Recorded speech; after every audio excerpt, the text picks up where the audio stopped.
All dear students, chapter number 5 ચુંબકત્વ અને દ્રવ્ય. એમાં ગઈકાલે આપણે ચુંબકત્વની વાત કરેલી, ગતિજ ચુંબકની વાત કરેલી અને એની સાથે આપણે ચુંબકીય ક્ષેત્ર રેખાઓની ગુણધર્મો, એના ગુણધર્મો વિશે આપણે વાત કરેલી. હવે આપણે આજે બીજા લેક્ચરમાં આગળ વધવાનું છે. ખૂબ મોસ્ટ આઈએમપી થિયરી, પરિમિત લંબાઈના સોલેનોઇડના અક્ષીય ચુંબકીય ક્ષેત્રની ગણતરી કરવી. બરાબર છે? તો શરૂ કરીએ આજનો લેક્ચર. પરિમિત લંબાઈના સોલેનોઇડની અક્ષીય ચુંબકીય ક્ષેત્રનું સૂત્ર મેળવવાનું છે. વાઇસેલ લંબાઈનો એક સોલેનોઇડ દોરેલો છે.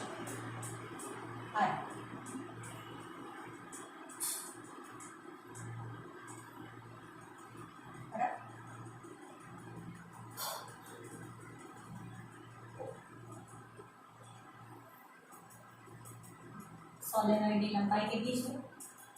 આનો વચ્ચેનો એક્સ અક્ષ, બરાબર છે? તો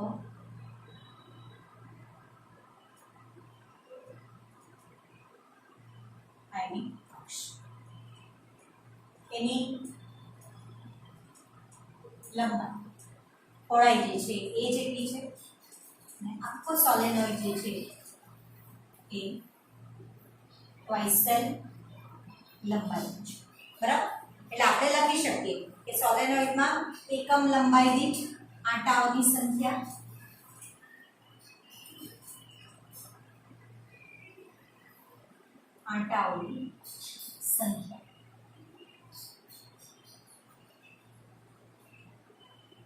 n છે. એવું આપણે ધારી લઈએ છીએ. બરાબર? તેની લંબાઈ કેટલી ધારી આપણે? વાઇસેલ અને ત્રિજ્યા કેટલી? a. બરાબર છે? ત્રિજ્યા મૂલ્ય a છે. આપણે દર્શાવેલું છે આકૃતિ. હવે સોલેનોઇડના કેન્દ્ર O થી આવો કેન્દ્ર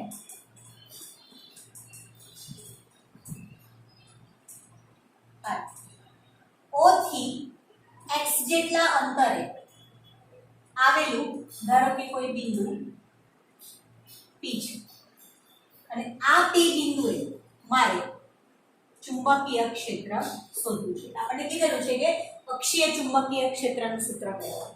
એટલે એનાથી O કેન્દ્રથી x જેટલા અંતરે આ જેટલા અંતરે આપણે આવેલા P બિંદુએ ચુંબકીય ક્ષેત્ર શોધવું છે.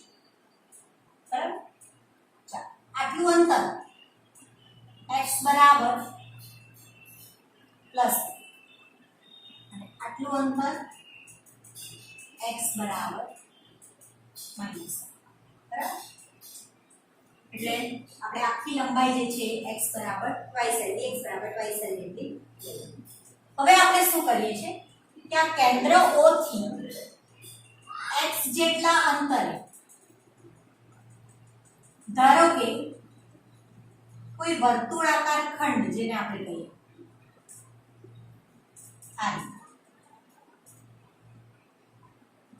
રિંગ અથવા તો વર્તુળાકાર ખંડ, જેને આપણે કહીએ dx જાડાઈ. બરાબર? આપણે લખી શકીએ કે આનું મૂલ્ય કેટલું dx છે. બરાબર? તો x જેટલા અંતરે dx લંબાઈનો એક વર્તુળાકાર ખંડ છે અને એમાં dx લંબાઈના વર્તુળાકાર ખંડમાં, બરાબર, આંટાની સંખ્યા આપણે કેટલી લઈએ છીએ? કેટલી થાય? n * dx થાય. બરાબર? કારણ કે dx લંબાઈનો છે એમાં n આંટા, તો એકમ લંબાઈ દીઠ આંટાઓની સંખ્યા n હોય તો dx જેટલી લંબાઈના આંટાઓની સંખ્યા કેટલી? n * dx. dx લંબાઈના વર્તુળાકાર ખંડમાં આંટાઓની સંખ્યા n * dx. બરાબર? એટલે આપણે લઈ શકીએ કે તેથી જો આ સોલેનોઇડમાંથી વહેતો પ્રવાહ, વિદ્યુત પ્રવાહ I જેટલો હોય તો n dx, બરાબર, જેટલા આંટાઓમાંથી, બરાબર છે, વહેતો કુલ પ્રવાહ કેટલો? whether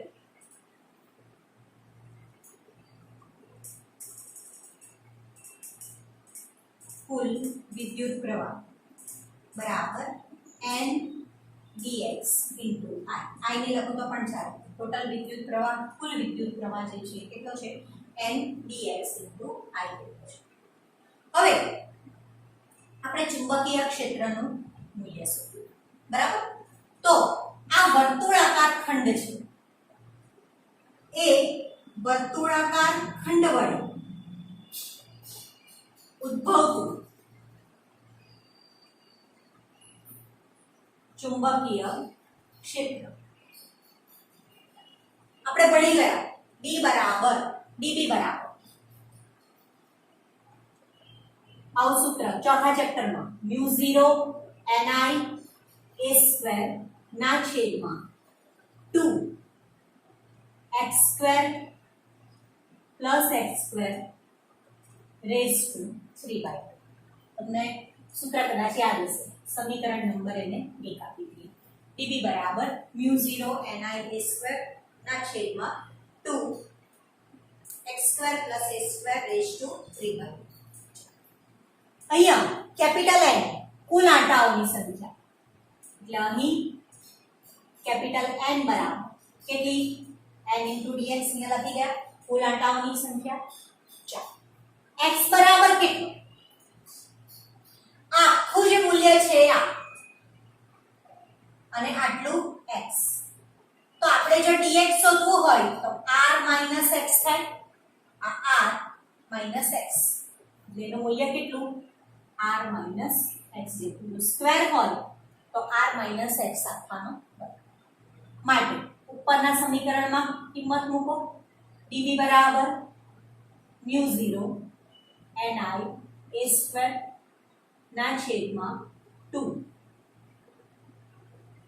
r - x આખાનો વર્ગ વત્તા a² રેઝ ટુ 3/2 બરાબર dB નું મૂલ્ય આપણે ફક્ત n અને x² ની કિંમત મૂકેલી છે ચાલો હવે આગળ સંકલન કરવાનું છે સમીકરણ નંબર 2 ક્યાંથી ક્યાં સુધીનો સોલેનોઇડ છે x બરાબર -l થી x બરાબર +l સુધી આપણે સંકલન કરવું પડે જો આપણે પરિમિત લંબાઈના સોલેનોઇડની અક્ષીય ચુંબકીય ક્ષેત્રનું મૂલ્ય જોઈતું હોય પરિમિત એટલે ચોક્કસ લંબાઈ આપણી પાસે કેટલી છે 2l જેટલી તો આપણે શું કરીએ x બરાબર -l થી x બરાબર +l લંબાઈ ના સોલેનોઇડ માટે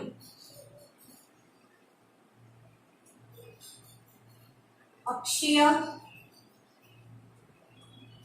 ચુંબકીય ક્ષેત્ર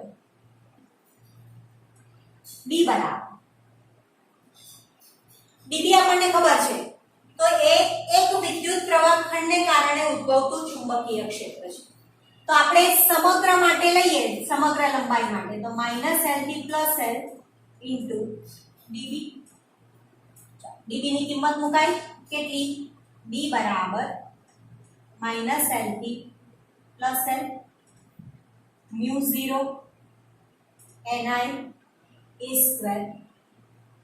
ના છેદમાં r - x આખાનો વર્ગ વત્તા a²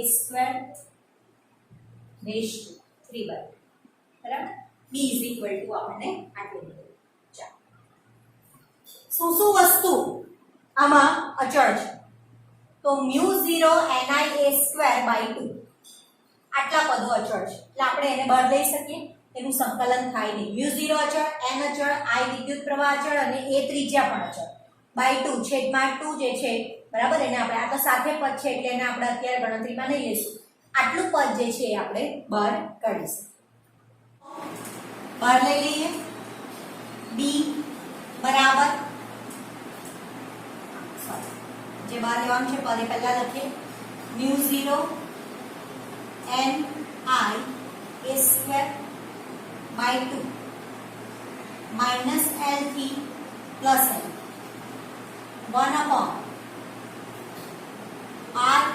માઇનસ એક્સ આખાનો વર્ગ વત્તા a square raise to 3 by બરાબર. ચાલો હવે અહીંયા r નું મૂલ્ય જુઓ. r એટલે શું? કેન્દ્રથી જે બિંદુએ આપણે ચુંબકીય ક્ષેત્ર શોધવાનું છે એ બિંદુનું કેન્દ્રથી અંતર એટલે r. તો તમે જોઈ શકો કે r નું મૂલ્ય ઘણું મોટું છે a કરતા અને r નું મૂલ્ય ઘણું મોટું છે x કરતા, અથવા તો તમે l પણ લખી શકો, x બરાબર l છે આટલું જ છે અને r તો ઘણો મોટો છે. તો તેથી આપણે લખી શકીએ કે r ની સરખામણીમાં a અને l ને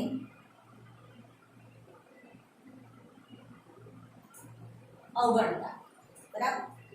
ચાલો શું થશે? b બરાબર μ0 ni a સ્ક્વેર બાય 2. આગળ માઇનસ l થી પ્લસ l. x અને a ને અવગણવાનું છે એમ કીધેલું છે, x અને a. તો રહ્યું શું? ફક્ત r સ્ક્વેર રહી જાય આમાંથી. બરાબર. એટલે આપણે લખી શકીએ 1 upon r સ્ક્વેર. શું થશે? Raise to 3 by 2. બરાબર. ચાલો એટલે ઇન્ટુ dx જો આપણે લખીએ માઇનસ l થી l, dx ના છેદમાં આપણે સૂત્રમાં કિંમત મૂકી ત્યારે μ0 ni a સ્ક્વેર અને x નું મૂલ્ય જે છે એ r માઇનસ x જેટલું આપણે મૂકેલું છે. બરાબર. હવે આગળ આપણે સૂત્રમાં કિંમત મૂકી શકીએ. શું? તો કે ભાઈ n આપણે n dx લઈ શકીએ. b બરાબર μ0 n dx I a square by 2 minus l થી પ્લસ l. લખાય? મેં શું કર્યું? કેપિટલ n ની કિંમત મૂકેલી છે. બરાબર. તો કિંમત મૂકીએ એટલે શું થશે? સ્મોલ n ની કિંમત n dx જેટલી મૂકી. આને અત્યારે આપણે 2 2 કેન્સલ થાય, r સ્ક્વેર 3/2 એટલે તો r ક્યુબ થાય. હવે જો એમાં આપણે dx ને અંદર લઈ લઈએ કારણ કે એનું તો સંકલન થશે.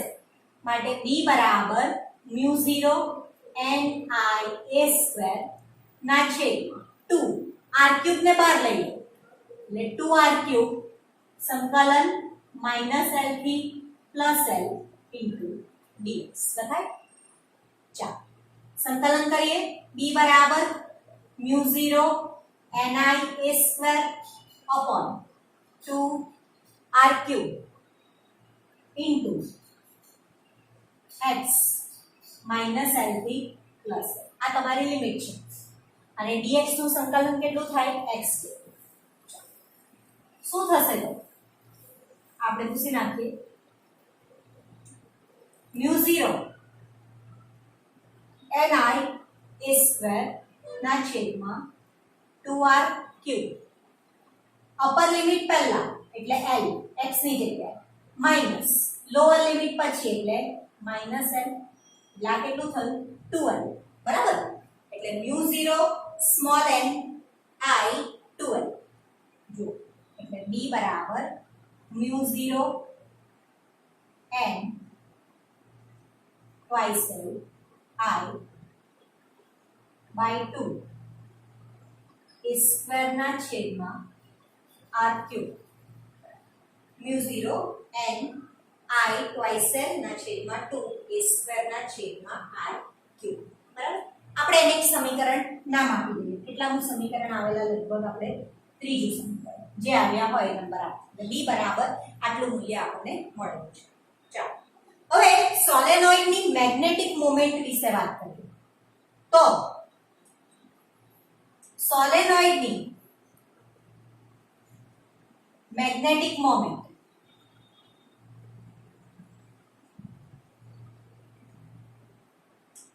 m બરાબર આપણે ભણી ગયેલા ni a અવગણી ગયેલા n આટાઓની સંખ્યા, i વિદ્યુત પ્રવાહ અને a જે છે એ આડછેદનું ક્ષેત્રફળ. કિંમત મૂકી શકાય આમાં. n નું મૂલ્ય કેટલું? સ્મોલ n * dx જોઈ ગયા ઇન્ટુ i. સોલેનોઇડ નળાકાર છે તો આડછેદનું ક્ષેત્રફળ કેટલું? એની ત્રિજ્યા a છે એટલે પાઈ a² થાય. બરાબર, એટલે m નું મૂલ્ય કેટલું થયું? n * dx i pi a². બરાબર છે. તો આગળ વધીએ. હવે n dx i pi a², એમાં dx ની વેલ્યુ કેટલી? તો સોલેનોઇડની લંબાઈ કેટલી છે? twice l જેટલી. તો આપણે મૂકી દઈએ m બરાબર n into twice l i pi a². બરાબર છે. n into twice l i pi a². આ કિંમત આપણે સમીકરણ નંબર 3 માં મૂકવાનું છે અને આપણે સમીકરણ નંબર 4 માં મૂકવાનું.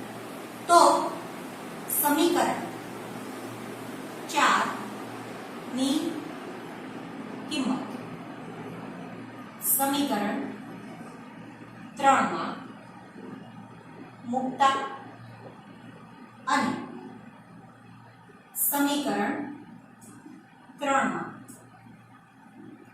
અંશ અને છેદની,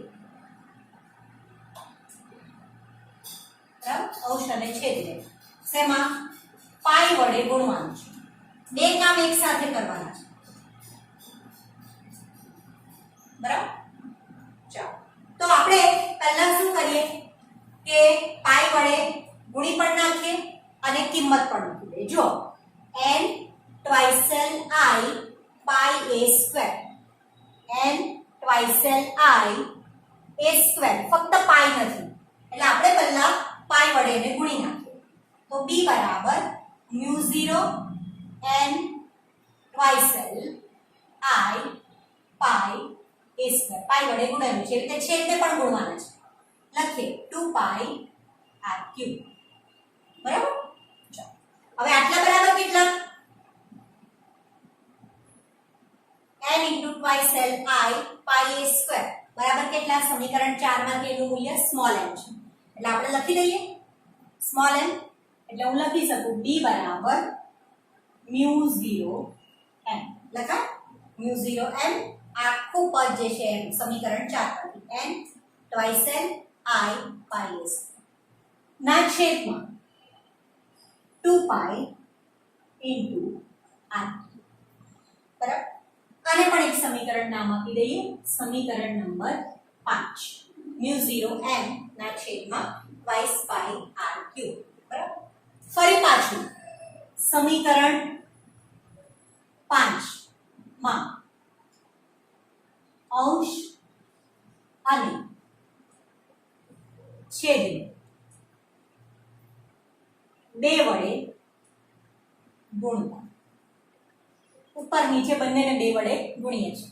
સમાનતા b બરાબર μ0 twice n ના છેદમાં બે ઓલરેડી છે એટલે 4 pi r3. સમીકરણ નંબર 6 μ0 twice n ના છેદમાં 4 pi r. તો સમીકરણ 6 જે છે શું છે? સોલેનોઇડની અક્ષ પર મળતું આ સમીકરણ જે આપણે શોધવાનું હતું એ શું છે? સોલેનોઇડની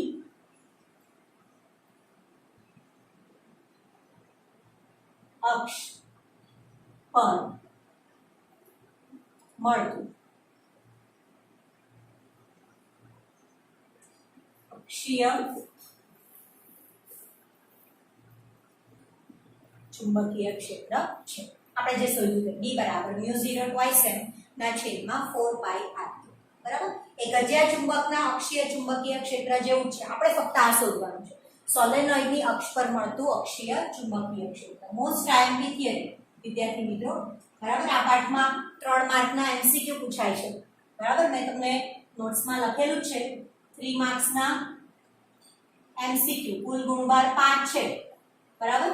અને 2 માર્ક્સનો એક પ્રશ્ન છે, એમાં ઓપ્શન આવે ઓર આવશે. બરાબર 5 માર્કનું છે એટલે નાની નાની થિયરીઓ છે આખા પાઠમાં એમાં અગત્યની કે સોલેનોઇડની અક્ષ પર મળતા અક્ષીય ચુંબકીય ક્ષેત્રનું સૂત્ર મેળવો તો કેટલું આવશે B બરાબર μ0 twice m ના છેદમાં 4 પાઈ r આગળ વધીએ વિદ્યાર્થી મિત્રો બીજી એક થિયરી ખૂબ સરળ નિયમિત ચુંબકીય ક્ષેત્રમાં ચુંબકીય ડાયપોલ દ્વિધ્રુવી જેને આપણે કહીએ ડાયપોલ એટલે દ્વિધ્રુવી જેના બે ડાયપોલ છે બે ધ્રુવો છે તો નિયમિત ચુંબકીય ક્ષેત્રમાં ચુંબકીય ડાયપોલ નું સૂત્ર આપણે મેળવ્યું છે આકૃતિ હું દોર્યું ધારો કે સમાન ચુંબકીય ક્ષેત્ર B છે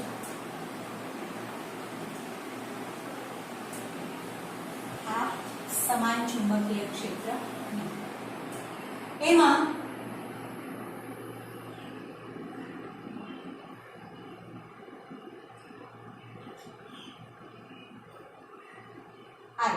એક ચુંબકીય સર મૂકેલું છે આ નોર્થ અને આ સાઉથ અક્ષ સાથે એ થીટા અંશનો કોણ બનાવે છે બરાબર ઉત્તર અને દક્ષિણ બે છેડાઓ છે એનો અને આ દાખલા તરીકે આપણે લઈએ તો આની અક્ષ છે આ નિયમિત ચુંબકીય ક્ષેત્રમાં એને થીટા નમન કોણે મૂકેલી છે હવે નિયમિત ચુંબકીય ક્ષેત્ર B માં આ ચુંબકીય સર ની ડાયપોલ મોમેન્ટ ચુંબકીય ડાયપોલ મોમેન્ટ એટલે કે D માં ચુંબકીય સરની ડાયપોલ મોમેન્ટ m એ B સાથે થીટા કોણ બનાવે છે તેથી ચોથા ચેપ્ટરમાં આપણે વિદ્યાર્થી મિત્રો સૂત્ર ભણી ગયા બરાબર ચુંબકીય ડાયપોલ પર લાગતું torque tau is equal two આપણે લખી શકીએ m ક્રોસ v બરાબર ભણી ગયા તો torque tau is equal two એનું મૂલ્ય mb sin થીટા થીટા એ m અને b વચ્ચેનો કોણ છે ટાઉ જે છે એ શું છે પુનઃસ્થાપક ટોર્ક છે આ સમીકરણ નંબર 1 છે અને આપણે કહીએ છીએ પુનઃસ્થાપક ટોર્ક બરાબર ટોર્ક ટાઉ ચાલો હવે સંતુલન સ્થિતિમાં ચુંબકીય ડાયપોલ જ્યારે સંતુલિત સ્થિતિમાં હોય ચુંબકીય ડાયપોલની સંતુલન સ્થિતિમાં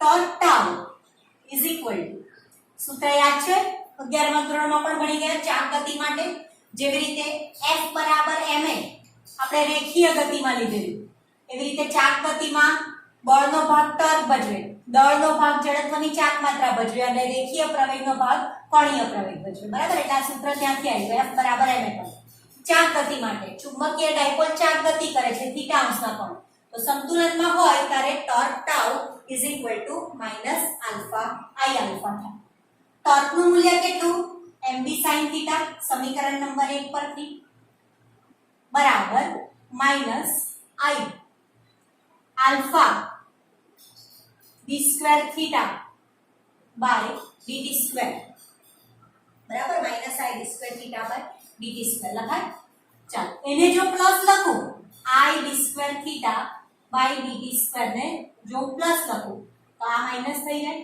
માઈનસ mb sin થીટા સમીકરણ નંબર 2 ઋણની નિશાની શું સૂચવે છે આપણને તો ઋણ સંજ્ઞા એવું દર્શાવે છે કે પુનઃસ્થાપક ટોર્ક એ આવર્તન થીટા કરતા વિરુદ્ધ દિશામાં છે બરાબર એટલું જ એ દર્શાવે છે ઋણની નિશાની ચાલો થીટાના નાના મૂલ્ય માટે જો થીટા નમન ખૂબ નાનું હોય થીટા ખૂબ નાનો હોય રેડિયનમાં તો sin theta approximately equal to theta માટે I d square theta by dt square બરાબર mb sin theta approximately equal to આપણે theta ચાલો d square theta by dt square ને કરતા બરાબર તો d square theta by dt square બરાબર minus mb ના છેદમાં I into theta સમીકરણ નંબર 3 બરાબર d square theta by dt square બરાબર minus mb by I into એ દર્શાવે છે કે ચુંબકીય ડાયપોલ સમાન ચુંબકીય ક્ષેત્રમાં સરળ આવર્ત ગતિ કરે છે સમીકરણ 3 એવું દર્શાવે છે કઈ રીતે એવું દર્શાવે તો સરળ આવર્ત ગતિ નું સમીકરણ આપણે ભણી ગયા 11મા ધોરણમાં બરાબર તો સરળ આવર્ત ગતિનું સમીકરણ જે છે એ કયું છે d square theta by dt square બરાબર માઈનસ ઓમેગા સ્ક્વેર થીટા હવે સમીકરણ નંબર 4 આપણે ભણી ગયા d square theta by dt square બરાબર માઈનસ ઓમેગા સ્ક્વેર થીટા સમીકરણ 3 અને 4 નું સ્વરૂપ સરખું છે એટલે સમીકરણ નંબર 3 અને 4 સરખાવો d square theta by dt square d square theta by dt square તો શું થશે માઈનસ માઈનસ નીકળી જાય એટલે પ્લસ થીટા થીટા નીકળી જશે તો ઓમેગા સ્ક્વેર બરાબર mb ના છેદમાં r માટે ઓમેગા બરાબર √ mb by r ઓમેગા એટલે t is equal to twice pi by omega આપણે લઈએ ને t is equal to twice pi by omega તો ઓમેગા બરાબર twice pi ના છેદમાં કેપિટલ t એટલે હું લખી શકું by capital t is equal to √ mb ના છેદમાં i ઓમેગા ની જગ્યાએ મેં twice pi by t મૂકી દીધેલું છે બરાબર અથવા તો તમે સીધું આવર્તકાળના સૂત્રમાં ઓમેગા ની વેલ્યુ પણ મૂકી શકો તો માટે t બરાબર હું લખી શકું twice pi √ i ના છેદમાં mb t is equal to twice pi √ i ના છેદમાં mb સમીકરણ નંબર 5 અથવા તો જો હું b ને કરતા બનાવું તો b બરાબર 4 pi square i ના છેદમાં m into t બરાબર આ સમીકરણ થશે 4 pi square i ના છેદમાં m into t square આપણે બહાર લીધું ને વર્ગમૂળમાંથી બહાર લીધું છે એટલે 4 pi square i ના છેદમાં m into t square આપણે એક ચુંબકીય ક્ષેત્રનું સૂત્ર થશે 4 pi square i ના છેદમાં m t square એ પણ સમીકરણ નંબર 6 આ નિયમિત ચુંબકીય ક્ષેત્રમાં ચુંબકીય ડાયપોલ નો આવર્તકાળનું આ સૂત્ર છે t બરાબર twice pi √ i ના છેદમાં mb અને ચુંબકીય ક્ષેત્ર કેટલું d બરાબર 4 pi square i ના છેદમાં m into t square આ પણ પરીક્ષાની દ્રષ્ટિએ વિદ્યાર્થી મિત્રો 2 માર્કના પ્રશ્ન માટે ખૂબ અગત્યની થિયરી બરાબર મોસ્ટ ટાઈમ તેનો આવર્તકાળ શોધો ચુંબકીય ડાયપોલનો સમાન ચુંબકીય ક્ષેત્રમાં અથવા તો તમને એનું ચુંબકીય ક્ષેત્ર એના પર કેટલું લાગે છે એવું પણ પૂછી શકાય તો હવે ડાયપોલની સ્થિતિ ઊર્જાની વાત આપણે નેક્સ્ટ લેક્ચરમાં કરવાની છે આના પર જ આધારિત આ લેક્ચર અહીંયા પૂરો કરીએ છીએ આજે નેક્સ્ટ લેક્ચરમાં ફરી પાછા મળીએ ત્યાં સુધી good bye take care and